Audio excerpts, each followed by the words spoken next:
They're coming to get you, Barbara.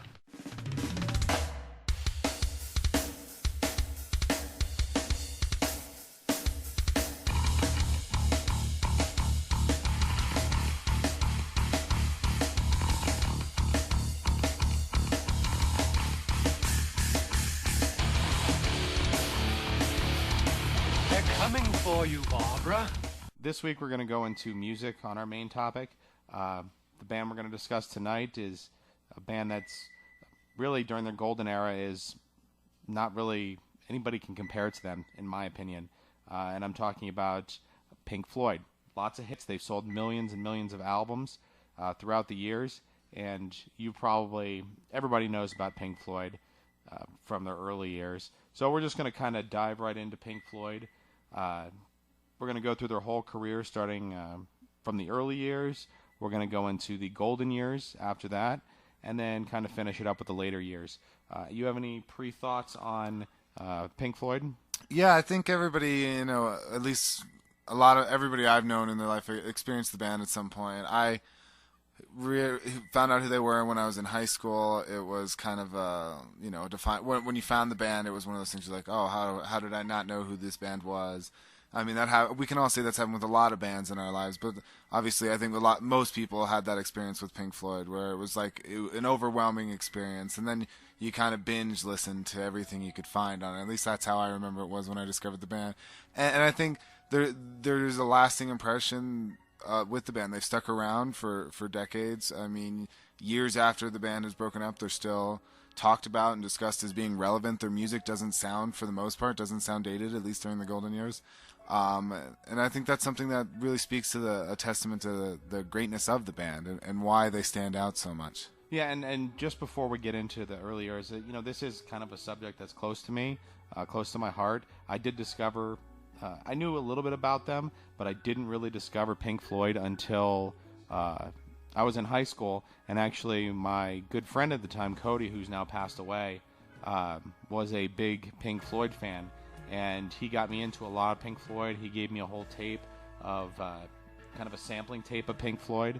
I had heard Dark Side of the Moon and had that, but he kind of got me into Floyd a little bit more, the early album like Uma Guma, some of the later stuff as well. And, I really like to kind of dedicate this one to him, even though, he's been gone for quite a while, but he left that imprint on me, and still every now and then when I'm listening to Pink Floyd, I get to thinking about him and stuff like that. And I still have that compilation tape he made, and I listen to it quite a bit. But so we're going to start out here from the early years, it started out in 1967. This is actually every album from The Piper at the Gates of Dawn, released in 1967, to Obscured by Clouds, released in 1972. Do you have a favorite album during this era? Oh, hands and away for me, my favorite album is Metal. I think this is when you first start to see we had a discussion when deciding how to define the eras, and I didn't really feel right counting Metal as part of the early era. I think they really found their sound on this. This was the first modern Pink Floyd album, and even though I like a lot of the earlier stuff, even some of the Syd Barrett years, I think that album really stands out as they're defining, and I would say it's even overall one of my favorite Pink Floyd albums. Yeah, Metal and in 1971 was actually the first album where you started to feel like Pink Floyd had gotten their voice, they had found it. One of the things I had, I'm not a big fan of the early years, to be honest with you, and I didn't feel like the band started to get their swing until they got to Metal. Before that, they were trying too hard to be avant-garde or psychedelic or just plain weird, and they were doing a lot of things that I really didn't care for. Not to say that there wasn't some good stuff in there, but Metal and Obscured by Clouds, you can kind of see that change, and a full-on change by the time we get to the next album. When you're talking about the sound, I don't really define that whole earlier. I see you can break it down even a little bit more. I think you have the first two albums, Piper and Saucerful of Secrets, that are really heavily influenced by the Syd Barrett style. I mean, Syd Barrett wrote almost all the songs on the first album. And, there's some hits. The band gained some popularity with some of their hits. But then you get More, which was the soundtrack.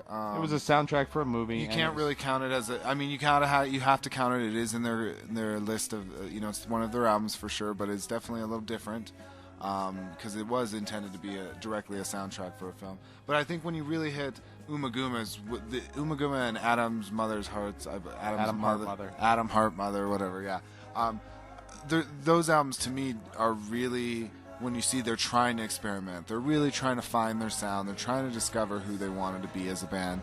They hadn't found it yet, and I think when they emerge from that era, obviously you get metal, and that's when you clearly see that they found that sound. It was the transition era from that early. I mean, so we could even break the early era down into 3 separate eras, in my opinion.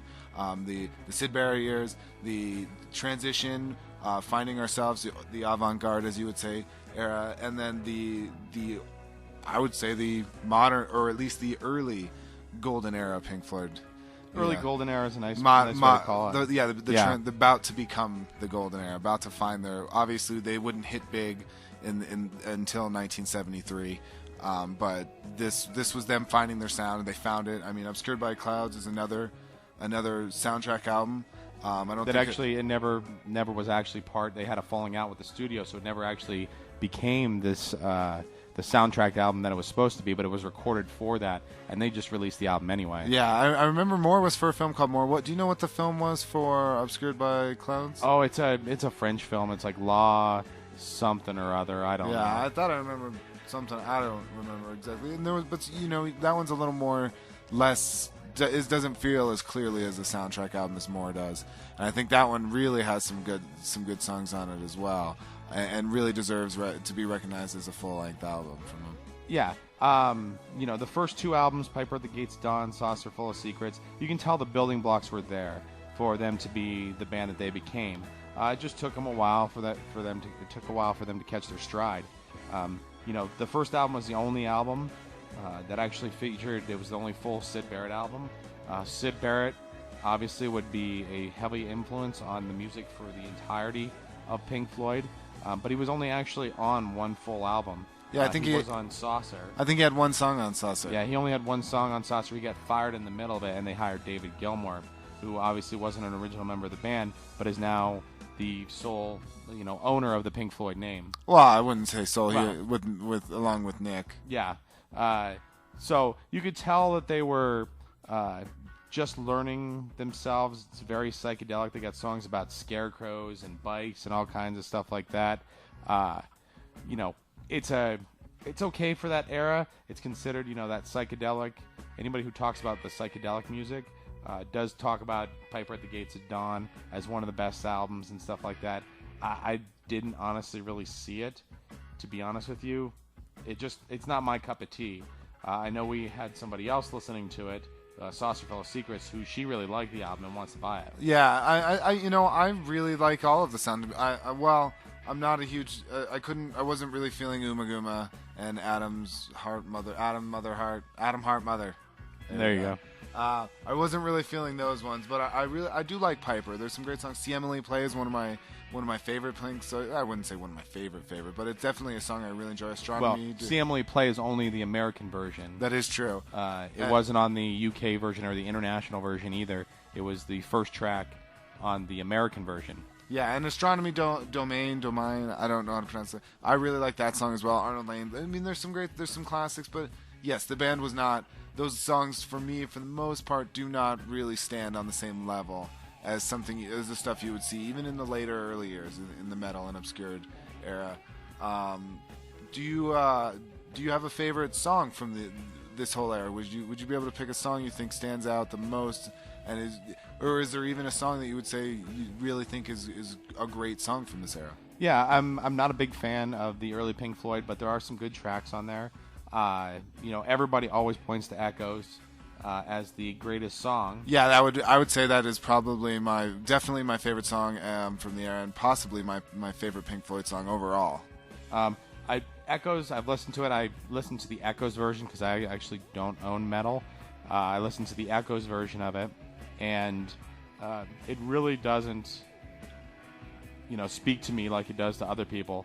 However, Obscured by Clouds, there was a few songs in there that I really enjoyed, but the one that would probably stand out the most is Childhood End, which just happens to be a Gilmore song. And it doesn't hurt that it's based off the idea was influenced by an Arthur C. Clarke book, who I know we're both fans of. Yes. So that's probably my favorite song from the era. I did, some honorable mentions. One of These Days from the instrumental from Metal was a really good song. Yeah, that's a good one. And I actually like, Uma Guma is the whole album's a disjointed mess. The live album is okay, but the studio album is just all over the place. And I really didn't find a good song in there. Now, I found the same thing with Atom Heart Mother, although I didn't mind which I think is actually their longest continuing epic song, Atom Heart Mother, the title track. I actually didn't mind that one. It seemed a little bit more cohesive. I really like the individual contributions, because that album had kind of an interesting thing, just like Uma Guma, where each member contributed their own song for the most part. I don't think Nick Mason did one on Atom Heart Mother, but I mean, Summer 68 by Wright was great. Fat Old Son by Gilmore, I think, is a great song. I think there's a lot of material that, even though it wasn't on par with the stuff that'll come later, it still stood out. It's still quality, and I can still listen to it. Yeah, and I don't actually own all the albums from that era. In fact, I own only Uma Guma. That was one that has to go back to the whole Cody thing. He constantly talked about Uma Guma and stuff like that when they re-released it, I believe. And he was so excited to get it. Was that because of the several small species of furry animals gathered together in a cave and grooving with a pick, perhaps? Quite possibly. But, that's the only one that I actually own. I do, after going through and listening to all of them again for free on YouTube, so you can listen to any of these albums on YouTube if you like. That's how we got to listen to the earlier albums. I mean, we knew some of the songs from the greatest hits, but we had to listen to the whole albums. And I really believe, the band kind of hit their stride kind of in the golden era, but you can see on those last two albums, Metal in 71 and Obscured by Clouds in 72, which is nothing like the other soundtrack more.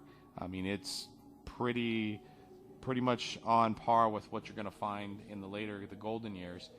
So you can definitely see that transition period there. I would call that, if you want to break it down, the transition period, or you called it the early golden years.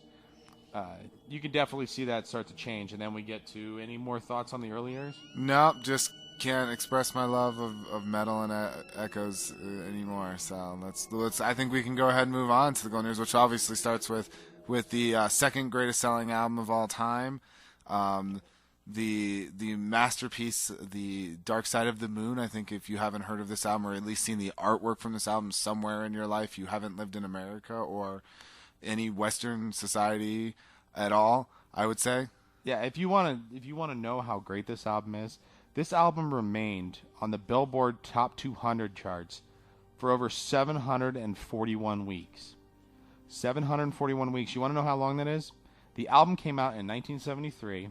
It was on the charts until 1988, consecutively on the charts. That's no small feat. And, I think The Wall gets more popularity because it's got the hit song on it. But Dark Side of the Moon is by far a better album, and it's the one that the band points to as their magnum opus. And in my personal opinion, it's not my favorite album, but I honestly believe it's actually the greatest album ever written. I don't know if I can agree with that. I don't know if I can ever say that about any album. My opinions jump back around so much, my moods. I could say that constantly about a lot of different albums. It is a great album. I personally don't think it's their best album. I have to disagree with you on that. I do think the album has, 3 instrumental songs on it? Out of 10 tracks? Out of 10 tracks? 9 tracks? 9 tracks. So a third of your tracks are instrumental. But the whole album flowed together seamlessly, and they used voices, vocals, as an instrument. They used a lot of tape dubbing and synthesizers. And anybody out there who likes electronic music and stuff like that, I'm not a big fan of it, but this was a good way, and you find it a lot in Rob Zombie's music and stuff like that, where he's always using these electronic crap. And I actually honestly hate that. but it's done very, very well here in Dark Side of the Moon, and actually through the whole Golden period, it's done very well. Yeah, the band really understood that it was about atmosphere. I would definitely use that's a word I describe when I watch a lot of classic movies. They have an atmosphere. I think Pink Floyd's music has a definite atmosphere to it. You feel that it takes you on a journey with, kind of. I don't know how to describe it any other way. The music, it almost like tells a story without even having to have lyrics even.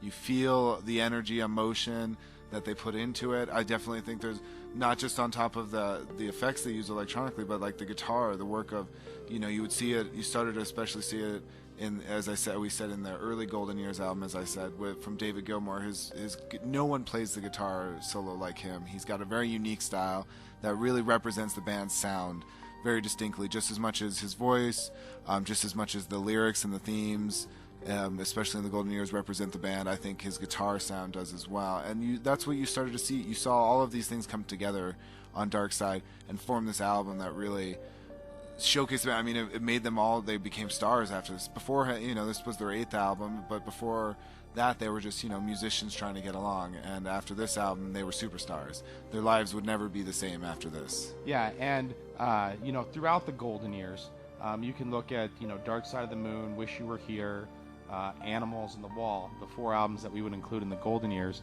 You can look at those and see, you were talking about David Gilmour's guitar solos and stuff like that. He really became a force to reckon with in Pink Floyd.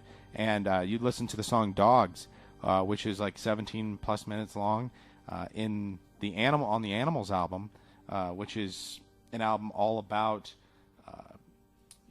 kind of like an Animal Farm kind of thing. It's loosely based on that. And the whole song Dogs is just about like businessmen and fat cats and stuff like that.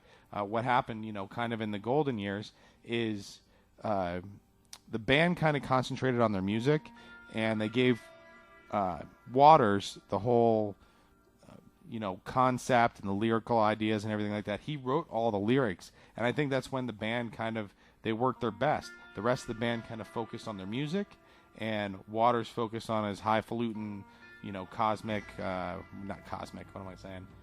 On his highfalutin lyrical concepts and album concepts and stuff like that. And I think that's when the band was at their peak. Nobody's going to disagree with us, but when they were working together like that, and you can tell what was missing from some of those earlier albums like Uma Guma and more, or Adam Hart Mother, is everybody was writing solo stuff, but they really worked well together, and you can see that in the Golden Years. Yeah, and a lot of people will reference the Golden Years a little differently. They'll break it down as the Golden, having the Waters era start with either Animals or, The Wall, being all completely driven by Waters. And yes, he did become the driving force in a lot of ways for the band. But I especially think if you look at the first few albums in those, Wish You Were Here and Dark Side, you see a lot of songs written by multiple members of the band, at least musically, the music to them. Because lyrics would become a central theme later and become a big influence on the music in the, the Wall is basically, you can tell that some of those songs are written around the story, around the lyrics, and that's when I think you started to see a shift in the band, and that's what I think makes the earlier albums, where the band was still writing music and writing lyrics to go with this music. And it seems more to me in the little later years, even though those albums are great, you start to see how Waters' influence into came in. And The Wall is this beautiful. I mean, if you've never seen the Wall movie, it's amazing. I love the Wall movie. It's actually one of my favorite movies and everything like that. I love watching the movie. It's hard to watch sometimes, but you can't. It was I thought it was very artistically done, and it's the only one of its kind that I know of where a band played this whole story through the music. There wasn't a whole lot of dialogue or anything like that, but it was all in the albums. Everything was from the Wall that they put into the movie. Well, I think Tommy was. I haven't actually seen Tommy, but from what I've heard, it's kind of a rock opera as well. I'm not super. That's right. I'm not super familiar with it, so I couldn't clearly say yes or no. But yeah, I think but in those first two albums especially, and even Animals, you see the band were definitely working as a team. And even though we are including The Wall in the Great Years, and that you could almost consider that a Roger Waters, this close to a Roger Waters solo album, you did have some great contributions. Gilmour co-wrote two of the three biggest hits off the album, Hey You and Comfortably Numb, which I think really stand out as great tracks. You saw, the albums started to had this feel of the band knew what they were doing. They knew how to create a sound, and you could say that those albums sound very separate, very different from each other. You could say those albums sound very similar to each other. I think both statements could even be valid. That's how great those albums are. They're still Pink Floyd, but there's so much experimentation in what they were doing with their sound at this era. I mean, you had Have a Cigar has a guest vocalist on it. It's not even a member of the band is singing the vocals on that track. I mean, you had two albums with 5 tracks on them only that, were full-length albums that had, Animals had 2 of those 5 tracks were just around 2 minutes long. So you had 3 tracks that were over 10 minutes long. So they were doing a lot of experimentation, a lot of wonderful things. They weren't trying to make hits necessarily. They were trying to make beautiful music, and I think it really connected with people. Those albums stand out. I mean, they've been around. People talk about those albums as if they're the greatest thing ever, and they quite possibly are some of the greatest albums ever made.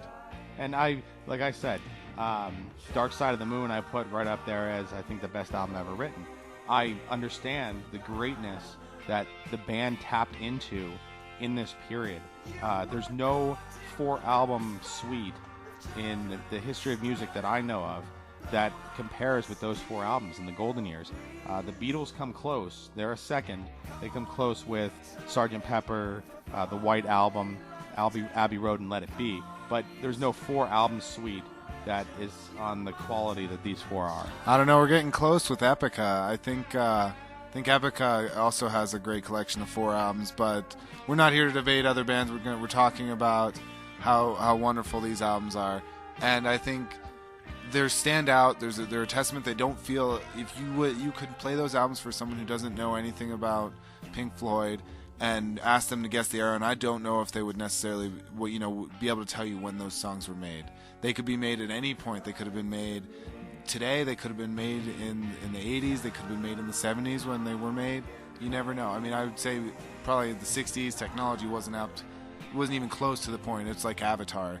You couldn't make it when they couldn't make that music when they first started out. Yeah, so then I wish we could spend a whole lot of time on the golden years, but we kind of have to move on. One last thought. Just what would you say is your favorite song off this era? This era, I would have to probably go with Time.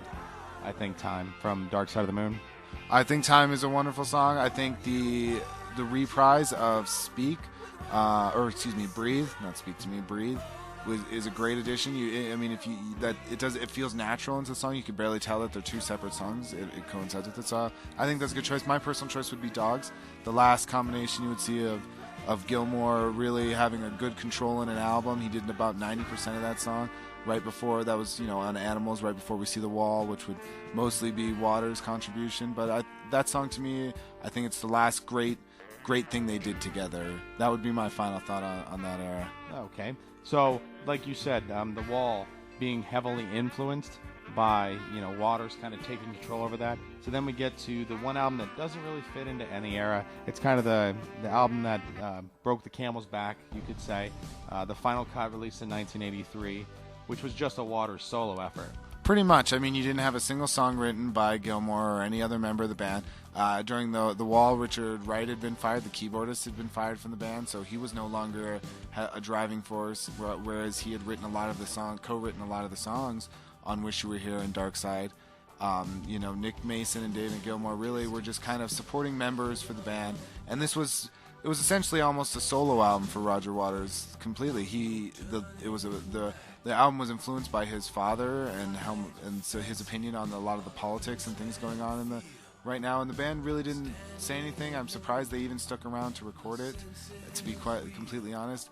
And at this, there was a couple of good songs, but Gilmour I think sings 1 song on the album altogether, whereas beforehand he was singing a large majority of the songs because he clearly has a better voice in my opinion. I think he has a beautiful voice. So I think this album really stands out. It should barely be a Pink Floyd album. It definitely kind of feels like it when you hear Gilmour's solos, which I know you're a fan of. Yes, the actual two songs that I think that stick out on this album, Your Possible Past and the Fletcher Home Memorial, or Memorial Home, something like that, are actually, you can tell that when I was saying that they work best together, just listen to Gilmour's solos on those songs, and you can see that those songs stick out because of his work on, Gilmour's work, along with Roger Waters, doing the lyrics and everything like that. So you can obviously tell that I'm a fan of when the band works together. They produce their best music when Waters is doing the lyrics, but the band focuses on the music the most. And those two songs you can definitely tell that on. Yeah, and it was really sad. I quite honestly think you're missing Wright, you're missing Wright in the band. And I think it was when you talk about a band that it's not just one member. You've heard me talk about how much I love Gilmour and Gilmour's solo album On an Island. I think it's one of the best solo albums I've heard from a band, an artist leaving a band that I'm a fan of. But you're right, they do work best as a band, and I think that the problem with this album is that you didn't see enough contribution from not only Gilmour but Mason and Wright being gone. Yeah, it wasn't a band effort. It wasn't a Waters effort. Solo effort. And we can even mention how go further. At this point the band. What was the word? Roger, the term he used. Roger Waters declared Pink Floyd a spent force and kind of left the band. And the guy who wasn't the original member, David Gilmour, decided that he was going to take it up, and he came out in '87 with his solo album. So we're kind of moving on to the later years now. He came out with his solo album, A Momentary Lapse of Reason, which was pretty much a Gilmour solo effort. While I agree it is pretty much a Gilmour solo effort, I agree. I do take his side. It wasn't a spent force. Nick Mason was still part of that band, was an original member. He brought Wright back in. He couldn't, due to legal issues, couldn't bring him back in as a full member at this point. But he brought him back in, and he did some work to more solidify that it was a Pink Floyd album. I definitely think it has a very 80s feel, which can be a good or bad thing depending on your opinions. There are some great songs on that album. I love On the Turning Away. There's another song on the album, Dogs of War, I think is a pretty good song. Sorrow. There's some great songs on that album. And I think that while it mostly does feel like a Gilmour album, it feels, having Nick Mason there, having Wright back, even though they didn't co-write the songs, how is that any different than pretty much what we got on the Wall or the Final Cut? So I think it still deserves to be called a Pink Floyd album, and it still has some great moments. Yeah, and the later years were really highlighted by it was more of a return to just straight rock and roll. They didn't really do any concepts. The Division Bell had a loose concept, but it was just more straight hard rock or rock, guitar-driven music. I don't think there's a whole lot of great songs, or a whole lot of. I think most of the songs are okay in the later years, with a few standout great tracks. They do have the two best album covers, I think, of their career: A Momentary Lapse of Reason and Division Bell. We haven't really brought that one up yet.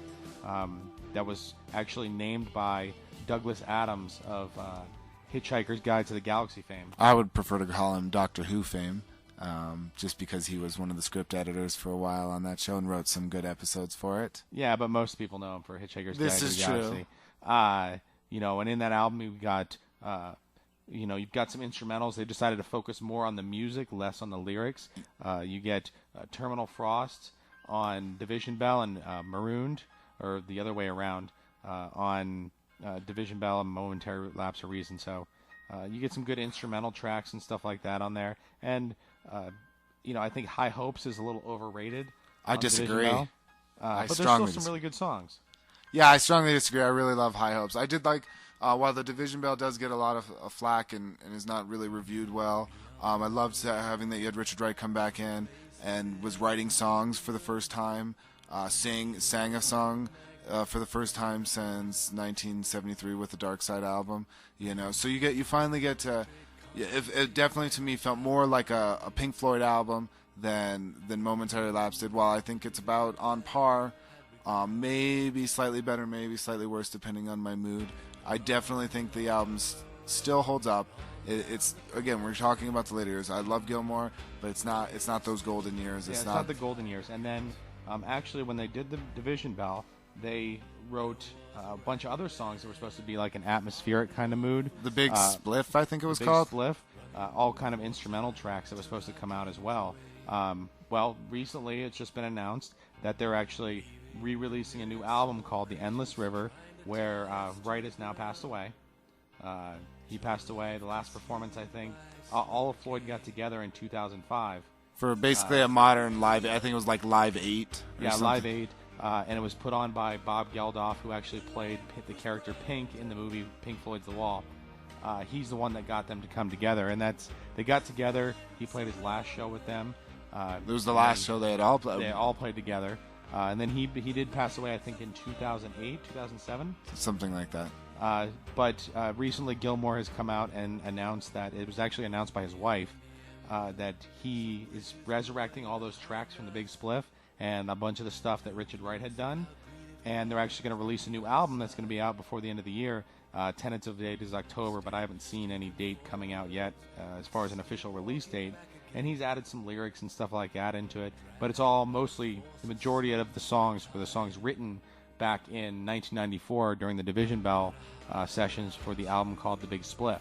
Now, how do you feel that this deserves to be called a Pink Floyd album and should be released as a Pink Floyd album, or should they release it as something else? No, I think they should release it as a Pink Floyd album. It's no different than A Momentary Lapse of Reason at Division Bell. Richard Wright contributed to the album, even though he's passed away, and then Nick Mason has also played on the album.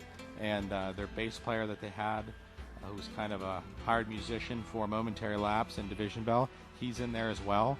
And David Gilmour's. It's no different than the other two albums that they're releasing, to be honest with you. Yeah, I gotta agree with you. I think as much as we can call, I mean, when you think about the fact that A Piper was written, does not have a single song written by any of the people who were the stars during the eras, I don't believe. I think every song was, or at least the main driving force of the band was not any of those people. They were just basically musicians playing for this guy, writing the songs.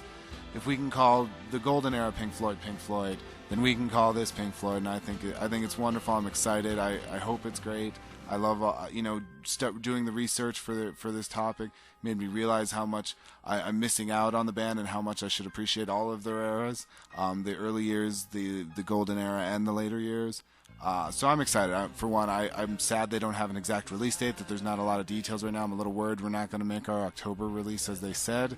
Hopefully, though, we'll hear something. I hear there's something online, maybe some snippets or something. I did hear a snippet. I got a track listing that they think is going to be the track listing. And on that YouTube video, they did play a little snippet. I don't know if it's from this album, but it sounded pretty promising. I'm really stoked for it, honestly. So that's our thoughts on. Oh, final thought. Do you have a favorite song from the era? Favorite song from the era, I would have to go with probably "Learning to Fly" or "Learning to Fly" from Momentary Lapse of Reason. You know, I originally had my favorite song listed as on the Turning Away from Momentary, but as I was coming home today, I was actually listening to High Hopes on the Echo's Greatest Hits album, and I decided to switch my vote to High Hopes. I know you don't think as highly of it as I do, but I was jamming in my car. I had it up to 11, and it was off the chain. So I have to go with High Hopes as my favorite song from the era. Alrighty, so there's our thoughts on Pink Floyd. We love the band. It's very near and dear to me with my, like I said, my friend Cody and everything like that. And we wanted to get a little musical main topic in here. We figured Pink Floyd would probably be the best one to go with. So now we're going to pass it off to Mr. Joshua and his tea time. What tea do you have for us today, Josh? Tea time! Tea time! Today I'm drinking a blend, another Whittered Chelsea blend. It is called Afternoon. It is actually the most special blend I would have, the most personal blend in my life that I have. I drank this during the opening ceremonies of the Olympics when I was in London. It was my chaser, and I kind of it really stands out. It's a 70%, or excuse me, a 69% black tea, 30% green tea, and 1% bergamot flavor, which is what they use in Earl Grey. So it's my favorite, not my favorite by taste, but the most important to me blend. And it's really elegant and refined, just like my topic tonight, which is going to be my favorite actress of all time, Audrey Hepburn, who I've only recently, in the last year roughly, become to fall in love with.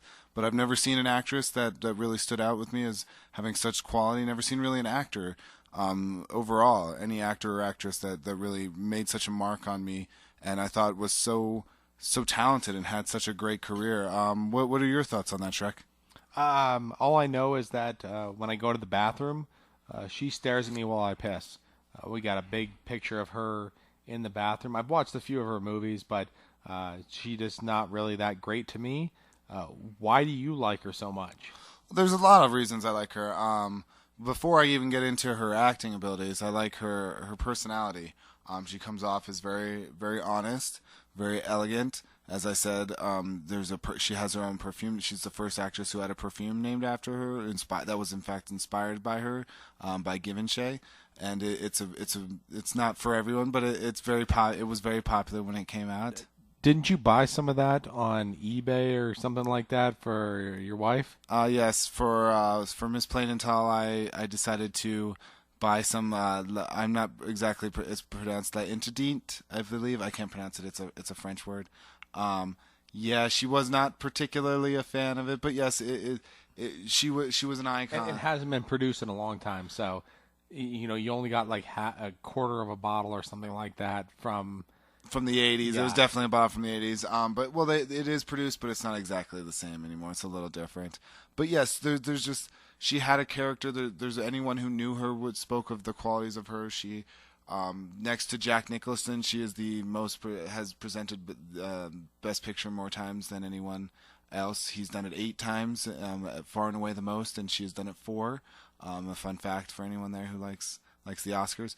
But she's just the qualities of her personality really stand out. It comes forward as being really natural. It's not like she's putting on a front. And when she's acting, she has this ability to really absorb any character and become that character. Over the course of her career, she would do a lot of different types of movies. She would start off in Roman Holiday, the film she would win a Best Actress Oscar for, which I don't actually agree her winning. I don't think that's anywhere near her best performance. I don't know the other films that were nominated that year, but she definitely wasn't super amazing in that. She would get better in Sabrina the next year, which she was nominated for but didn't win. And by the time she retired in '67, they had to consider 2 different films, which one to nominate her for. She was done in 1967. She was so good, but they can only nominate her for one. And I think those are both great films, and I think her career was really long. And well, she kind of retired.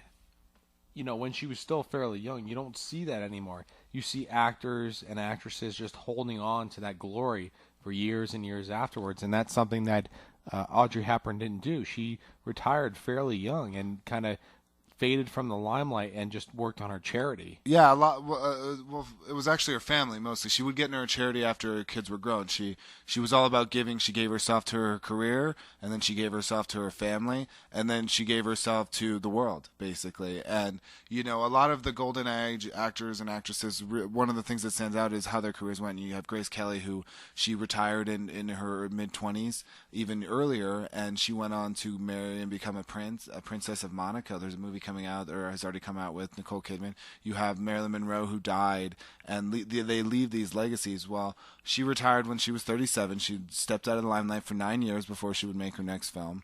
Robin and Marion with Sean Connery would be her return. But she retired to raise her family. That was the reason she wanted to. And when you can step away and say that, she never that was another part of her personality. She never let the stardom get to her.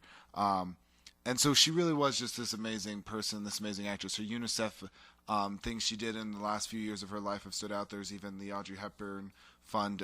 If you're the large donators, which means you donate a minimum of $10,000 to UNICEF, you are part of the Audrey Hepburn Society. It is a very exclusive club, and that's how important she was. She dedicated the last few years of her life to going on trips and raising awareness for UNICEF, and she really was just a beautiful person.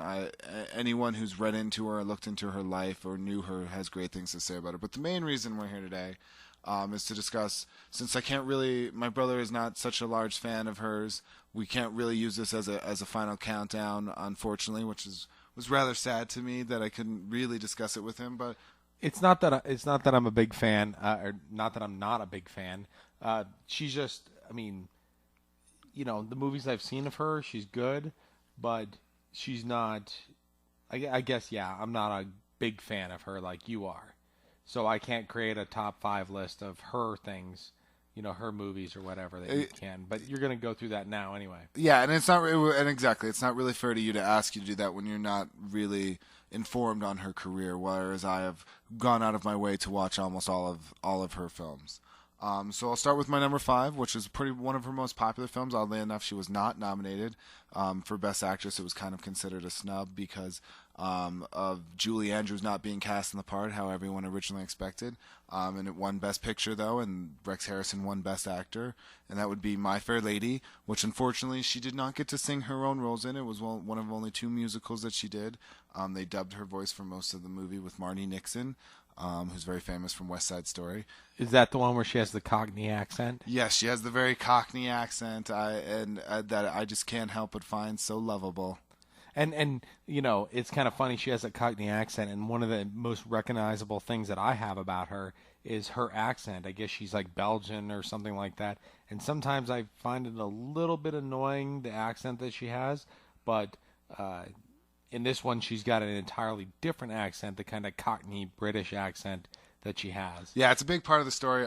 Real quick word, I don't want to hang on it too long. Is it like a Pretty Woman or a Pretty Woman musical? Is that what My Fair Lady is? Kind of. The story is based on a book by, I believe, George Bernard Shaw. I think wrote it. I could be wrong on that. Called Pygmalion. It's also a story that Diggs Batten a long time about. But yeah, it's basically a story of a man finding a girl and training her, converting her to an upper class person, somebody who's from the, as they say in the gutters, the slums. So exactly like Pretty Woman. Well, I guess you could say Pretty Woman is kind of an adaptation of it, yes? Yes. We do have now also the modern TV show. It stars another actress I'm a fan of, Karen Gillan, Selfie, which is also inspired by it, which is airing on ABC September 30th. Please tune in, folks.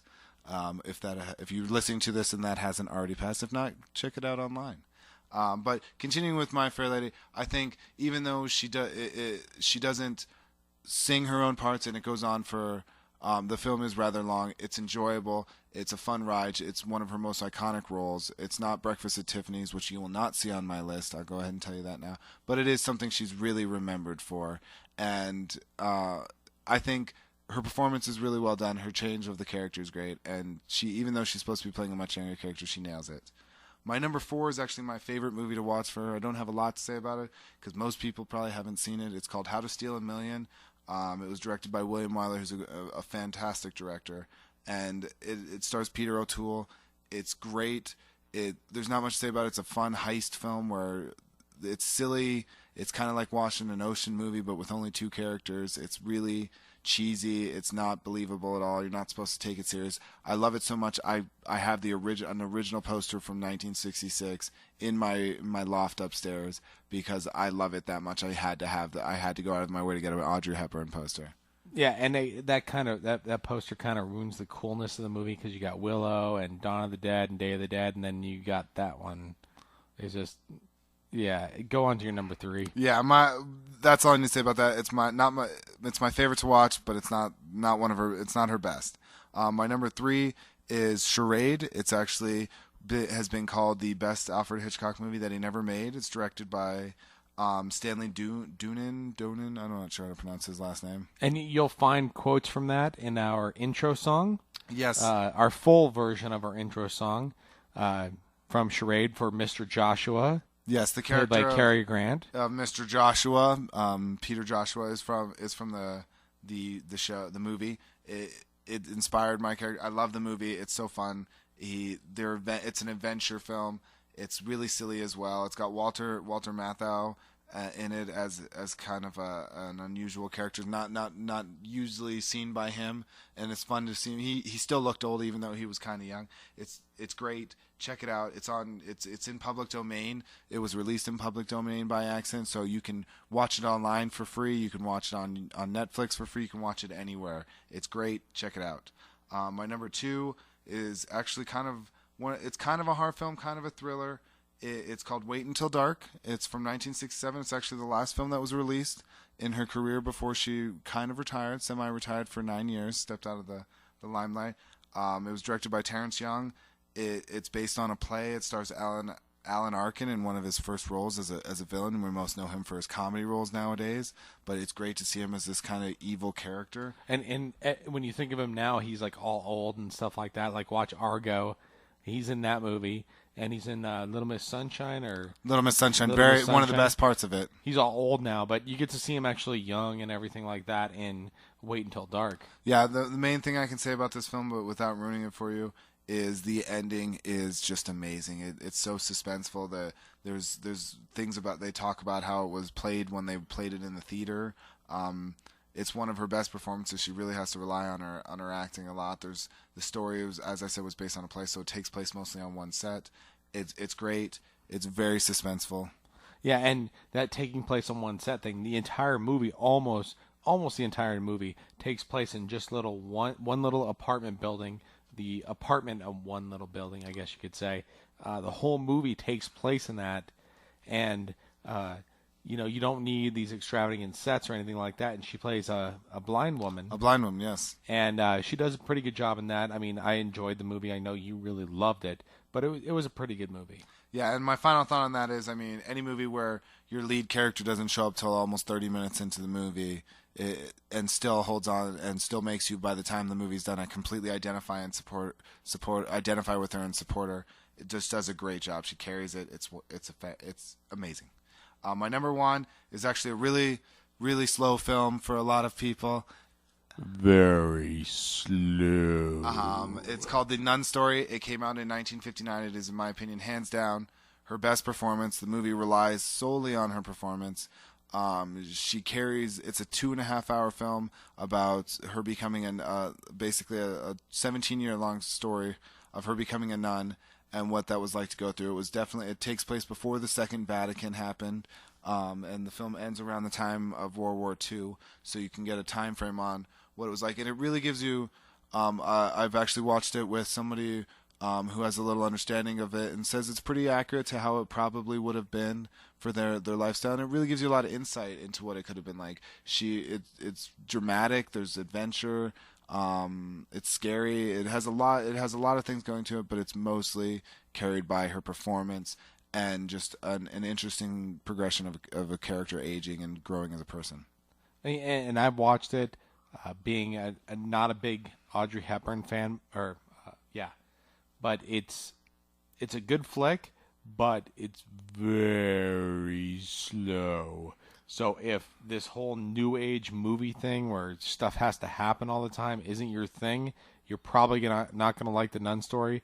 I enjoyed it, but you have to enjoy watching very slow movies. And on a final thought, I mean, if you're listening to this list and care about Audrey Hepburn in the slightest, I think you could enjoy it. If you can enjoy any of her movies, if you've seen one of them and you enjoyed it, whether that be Roman Holiday, Breakfast at Tiffany's, some of her more famous ones, or whether that be some of her lesser-known ones like Green Mansions, Love in the Afternoon, or Funny Face, you can really enjoy The Nun Story. It's the best she's ever done. She felt it was her best. I have the Life magazine from 1959 with her on the cover of it in my room upstairs. So check it out if you like Audrey Hepburn. If you don't like Audrey Hepburn, she's the best. What are you doing in my swamp? Dear Ndugu, I hope today finds you well and that you are receiving all of my letters and payments. I received the picture you sent me, and I am displaying it proudly on my fridge. I am doing very well myself. Jeannie and Randall's marriage is still going strong, and I must admit I never thought it would last this long. I sometimes hope that I was wrong about them. Anyway, I want to tell you about this wonderful movie I just watched recently called About Schmidt. Do you have movies where you are? Well, if you don't, and one day you get the opportunity to watch one, I would suggest this one. About Schmidt, which came out in 2002, is about a man named Warren Schmidt who goes on a journey of discovery when his life is inexplicably changed. The story is a simple one, and it is filled with enough comedy, drama, and self-realization to make any movie aficionado gush. I really think you would enjoy this film, Ndugu. The movie goes along at a slow but even pace, and I really found myself wanting to know what would come next in this man's story. The way this one played out reminded me a lot of a couple other really enjoyable movies, The Straight Story and The World's Fastest Indian. What makes this one stand out, you may ask? Well, the acting of Jack Nicholson, for starters, who plays Warren Schmidt and does a fabulous job of it. In fact, he actually received an Academy Award nomination for his acting, a record-setting 12th time. And I personally think it is on par with some of his best work, going all the way back to my favorite movie with him in it, One Flew Over the Cuckoo's Nest. In fact, when he retires, which shouldn't be too far off since he is 77 now, I believe this role will be remembered as one of his finest. He did such an amazing job of making me care and invest in his character's story. While Jack Nicholson's performance was far and away the highlight of this movie, great performances were put in by the supporting cast as well. Kathy Bates and Dermot Mulroney's portrayal of the Herschels was spot on. In fact, the only real weak point in the cast was the actress who played Jeannie, Hope Davis. Her acting tended to be emotionally uneven, and it often brought you out of the story. But despite that flaw, the story and performances are top-notch. Oh, and Dugu, I wish you were able to watch this gem of a production. There are a couple of scenes I think you would enjoy as they really stand out. First, there is the scene where Warren has an awkward moment with a couple of fellow RV travelers, which I am sure would have you laughing. Then there is the hot tub scene, which you have to see to believe. It is likely the most memorable scene from the movie. Do they have hot tubs where you live? No, I suppose not. Well, Ndugu, I will close up this letter for now, so I can get it off with today's mail. Talk to you soon. Sincerely, Warren R. Schmidt. It's the final countdown. So, and welcome to our final countdown. Today we're going to be discussing the top 5 Olympians. I know this is a subject that's near and dear to your heart. Joshua. Yeah, the Olympics are one of the most important things in my life. I never was really a sports guy growing up. I never really enjoyed it as much. I never got into football. What I did get into was the Olympics, and I've even gone to the Olympics. I lived my lifelong dream. It's weird living your lifelong dream before you're 30 and going to watch something that big of an event. I went to the London 2012 Olympics. And I watch it religiously. I TiVo everything, record everything I can. I spend hours watching it. I kind of disappear when the Olympics are on. And even after the point, I watch them for weeks after until I can finally catch up and watch everything. So yeah, the Olympics, really important to me, and I was really excited to make this list.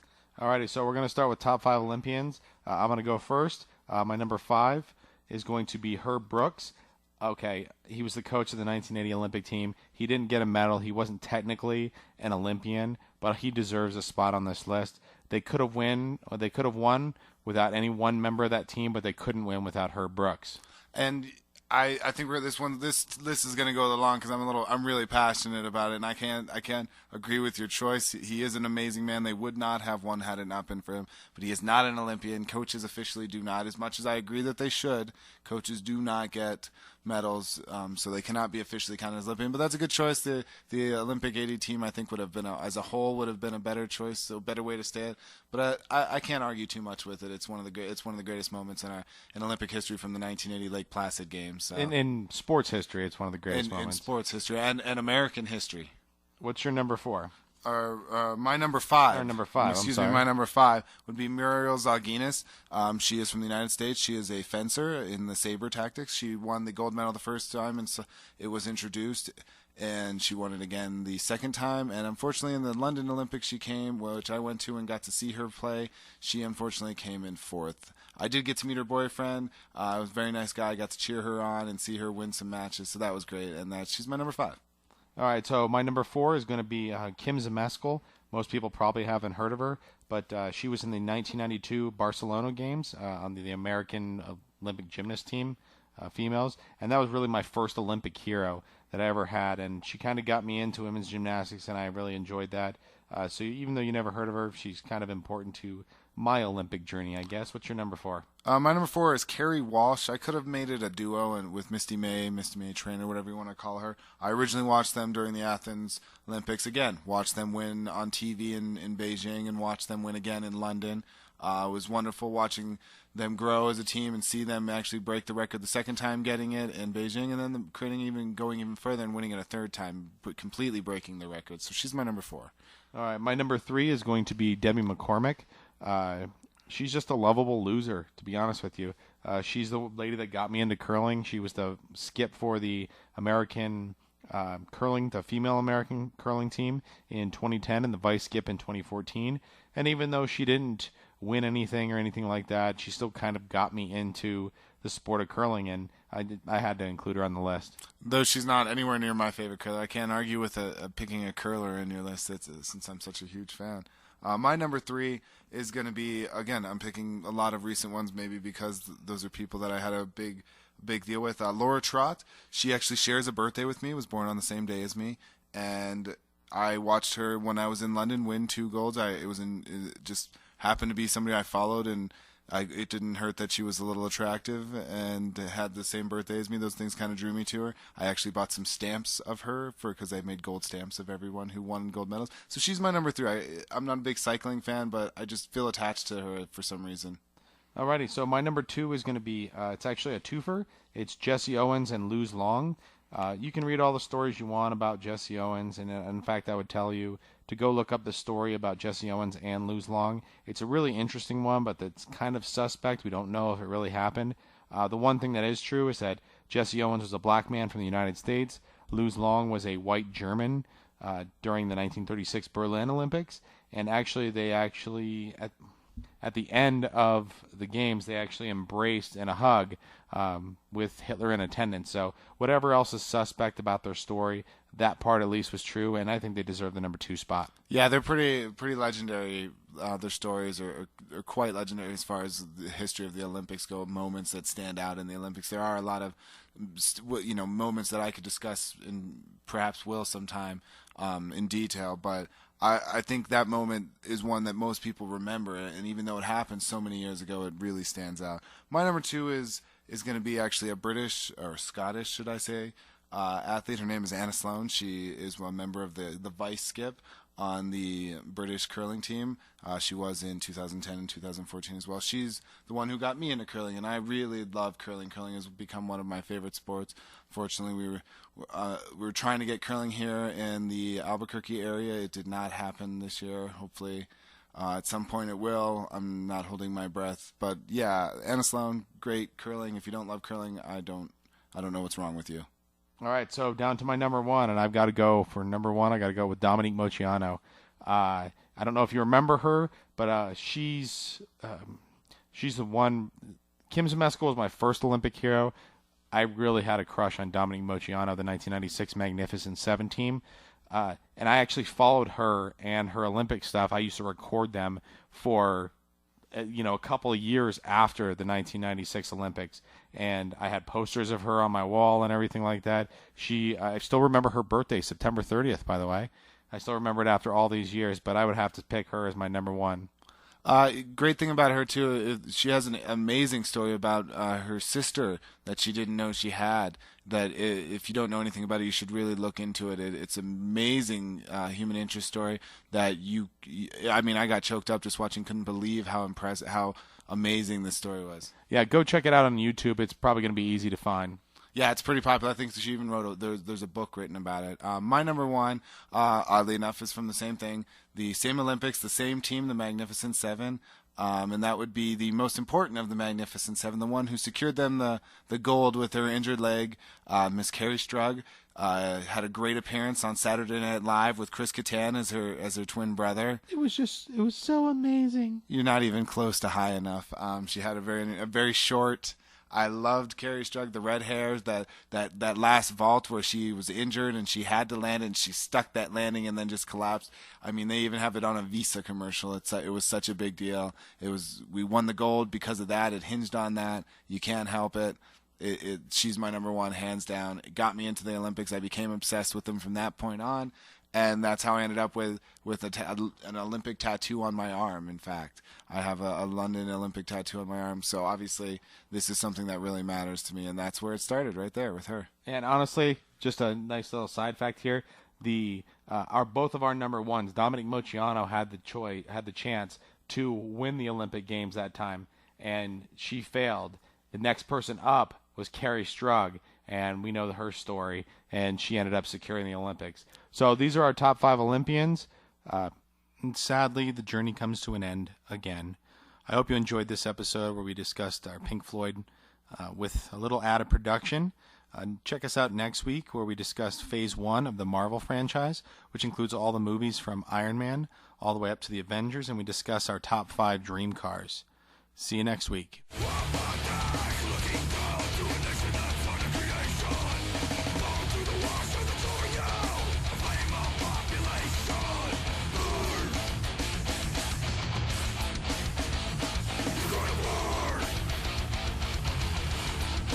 Go away or I shall taunt you a second time.